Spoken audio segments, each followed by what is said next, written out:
नमस्कार दोस्तों, मेरा नाम सौरभ है और आज हम एक नई रिएक्शन को लेके आए हैं, जो कि हमारे पास कहीं न कहीं एलिमिनेशन रिएक्शन की तरफ हम रुख कर रहे हैं। जिसमें हमारे पास एक सबस्ट्रेट दिया है जो कि ए है, जिसको हम रिएक्शन करवा रहे हैं एक बेस के साथ, जो कि सोडियम इथोक्साइड है, हीट की प्रेज़ेंस में। तो देखते हैं कि इसका मेजर प्रोडक्ट क्या आएगा, ठीक है? जैसे मैं इस रिएक्शन को देखता हूँ तो मुझे एक एक चीज़ चमकती है कि जब भी मुझे स्टीरियो मेंशन हो तो generally we try to form chair configuration, right? उसपे हम देखते हैं कि रिएक्शन कैसे होती है। जैसा कि मुझे एक पता चल रहा है, ये एक स्ट्रॉन्ग बेस है, it is one of the strong base sodium ethoxide, और एक मेरे पास लीविंग ग्रुप है। यहाँ पर हमारे पास E2 एलिमिनेशन होती है, राइट? E2 एलिमिनेशन का केस है ये। और E2 एलिमिनेशन जो होती है, वो हमारे पास उसके लिए हमारे पास जो क्राइटेरिया है वो है वो है एंटी पेरिप्लेनर हाइड्रोजन्स का होना, राइट? एलिमिनेशन एंटी पेरिप्लेनर चाहिए होता है हमारे पास, हाइड्रोजन जो चाहिए थे, hydrogens should be anti periplanar,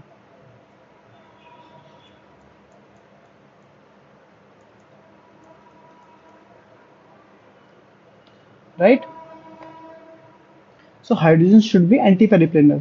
so इसका मतलब क्या है, जब हम इसको कॉन्फ़िगरेशन, अगर मैं इसको बोलूं कि इसका जो स्टेबल कॉन्फ़िगरेशन होगी चेयर फॉर्म में, वो कैसी दिखेगी हमें कुछ, अगर मैं लिखना चाहूँगा तो मुझे पता है कि ये जो मेरे पास टर्शियरी ब्यूटाइल ग्रुप है, जो कि हमारे पास एक बल्की ग्रुप होता है।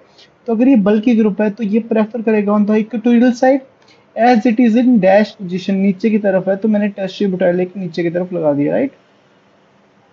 और मेरे पास एक फोर्थ पोजीशन पे ओटीएस ग्रुप लगा हुआ है, जो कि मुझे पता है कि ये मेरे पास अच्छा लिविंग ग्रुप होता है, यही निकलेगा कहीं ना कहीं बाहर। बट क्या ये जो इस कॉन्फ़िगरेशन में अगर मैं इसको निकालना चाहूँगा तो मेरे पास कोई भी एंटी पेरिप्लिनर हाइड्रोजन प्रेजेंट नहीं है। एंटी पेरिप्लिनर का कहने का मतलब मेरा क्या है, क्या तात्पर्य है मेरा कहने का, जैसे अगर आप इस चीज़ को देखोगे तो ये ओटीएस के एंटी पेरिप्लिनर जो चीज़ है वो है ये वाला बॉन्ड, राइट? ये वाला बॉन्ड, और एक ये वाला बॉन्ड, राइट? पर कोई भी एंटी पेरिप्लिनर हाइड्रोजन्स नहीं है। तो मैं क्या करूँगा, मैं रिंग की फ्लिपिंग करवाऊँगा। फ्लिपिंग करवाना यहाँ पे क्यों ज़रूरी है?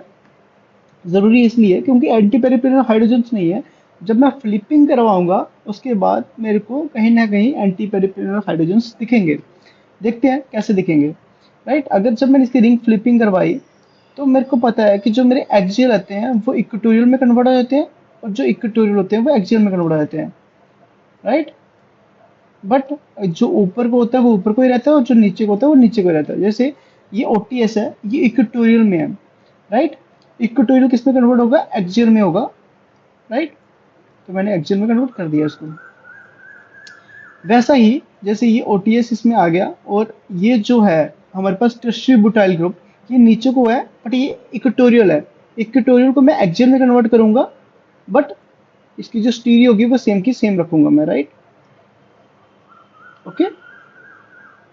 तो अगर मैं इस कॉन्फ़िगरेशन को देखूं, ये मेरे पास, अगर मैं इसको ए मान लूं और इसको मैं बी मान लूं, तो बी के पास मेरे को कहीं ना कहीं मेरे पास मेरे को जो बीटा हाइड्रोजन्स हैं वो दिख रहे हैं। बीटा हाइड्रोजन्स का मतलब क्या है, कहने का मतलब क्या है बीटा हाइड्रोजन्स का, अगर आप ध्यान से इस चीज़ को देखोगे तो ये पोजीशन होती है इसको अल्फा पोजीशन बोलते हैं, और ये जो पोजीशन होती है जिसके साथ बेसिकली जिस कार्बन के साथ लिविंग ग्रुप जुड़ा होता है उसको हम अल्फा बोलते हैं, उसके नेक्स्ट पोजीशन को बीटा बोलते हैं।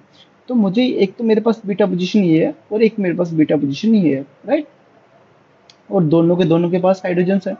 जैसे मैं इसको H1 ले लेता हूँ और इसको मैं क्या ले लेता हूँ, H2 ले लेता हूँ, राइट? राइट। सो मेरे पास ये दो ऑप्शंस है। जैसा कि मुझे दिख रहा है ये एक सिमेट्रिकल है। सिमेट्रिकल का मतलब क्या है कि अगर मैं इसको देखूं, ये जो मेरा मॉलिक्यूल है ये वाला, इस मॉलिक्यूल को देखूं तो ये पैरा पे लगा हुआ है, ये वाला हाइड्रोजन और ये वाला हाइड्रोजन सेम ही है, राइट? तो मैं किसी को भी निकाल सकता हूँ। अब क्या होगा, क्योंकि ये एंटी पेरिप्लिनर हो गया, राइट? मेरे पास ओईटी जो कि अच्छा बेस है, वो किसी भी एक हाइड्रोजन को उठाएगा। लेट्स से उसने S1 को उठाया और उसने डबल बॉन्ड बनाया और ओटीएस को बाहर निकाल दिया, राइट? जो हमारे पास प्रोडक्ट बनेगा, वो कैसे बनेगा, कुछ प्रोडक्ट बनेगा मेरे पास कुछ ऐसे, राइट?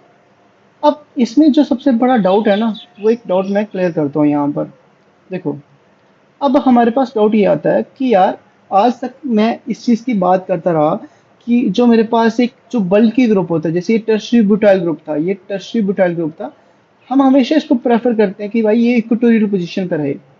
चलो, मैंने माना कि मेरे को रिएक्शन मेरी इक्वेटोरियल पे नहीं हो रही थी, इसलिए मैंने रिंग की फ्लिपिंग करवाई। ये मैंने जो रिंग की फ्लिपिंग करवाई है, राइट, आरएफ लिख रहा हूँ, रिंग फ्लिपिंग करवाई। बट जो मेरे पास प्रोडक्ट आया, इसमें भी तो ये जो टर्शियरी ब्यूटाइल ग्रुप है, ये तो मेरा यहाँ पर भी कहाँ पे लगा हुआ है, एक्सियल पे लगा हुआ है। और एक्सियल पे स्टेबल नहीं होते, क्यों स्टेबल नहीं होते थे एक्सियल पे bulky groups? Due to 1,3 di axial repulsion, right. 1,3 di axial repulsion की वजह से हमारे पास जो बल्कि ग्रुप्स होते हैं, वो यहाँ पे स्टेबल नहीं होते।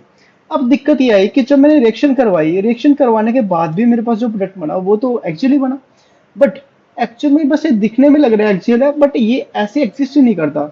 ये जब भी एक डबल बॉन्ड आ जाता है रिंग में, तो वो हाफ चेयर में एग्जिस्ट करता है rather than existing in chair form, right. जब मैं इसकी हाफ चेयर बनाऊंगा, तो हाफ चेयर में क्या होता है बेसिकली, हमारे पास चार कार्बन एक प्लेन में होते हैं, चार कार्बन एक प्लेन में होते हैं। Let's say this is first carbon, second carbon, third carbon, और ये फोर्थ कार्बन, राइट। और हमारे पास ये ऐसे होता है कुछ, ऐसे, ऐसे। This is my ring. अच्छा, अब मैं इसकी अगर नंबरिंग कर लूँ, तो नंबरिंग करने के बाद मैं आपको समझाता हूँ कि कैसे मैं क्या बोलना चाह रहा हूँ। इसको मैं मान लेता हूँ 1, 2, 3, 4, 5 एंड 6, राइट।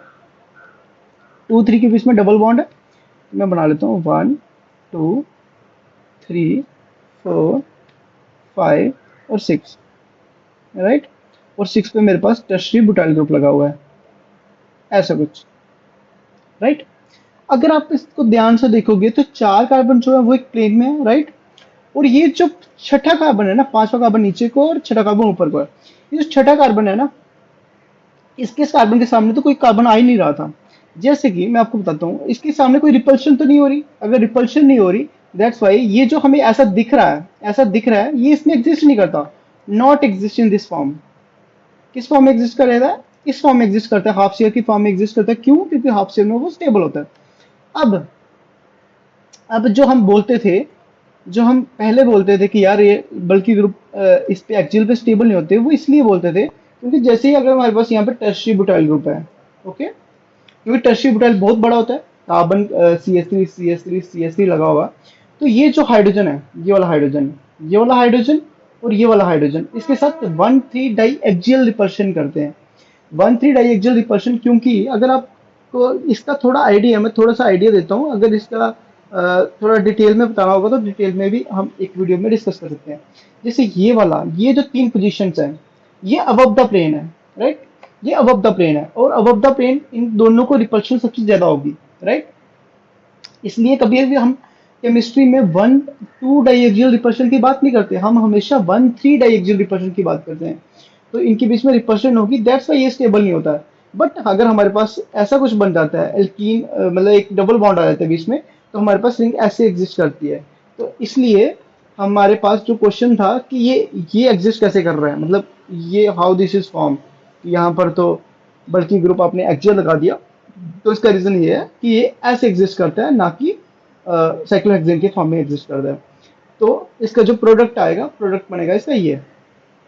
प्रोडक्ट को अगर आपको लिखना होगा सिंपल फॉर्म में, कैसे लिखोगे?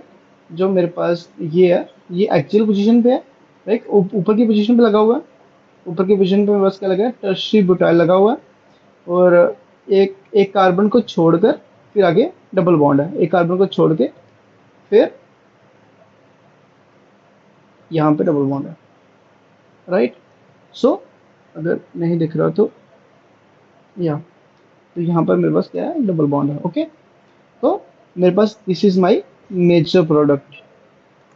सो आई होप आपको ये कॉन्सेप्ट समझ आया होगा। So thank you so much. This is all about a reaction based on E2 elimination. Okay. Thank you guys. Thank you. This is Sarab signing off today. Bye bye.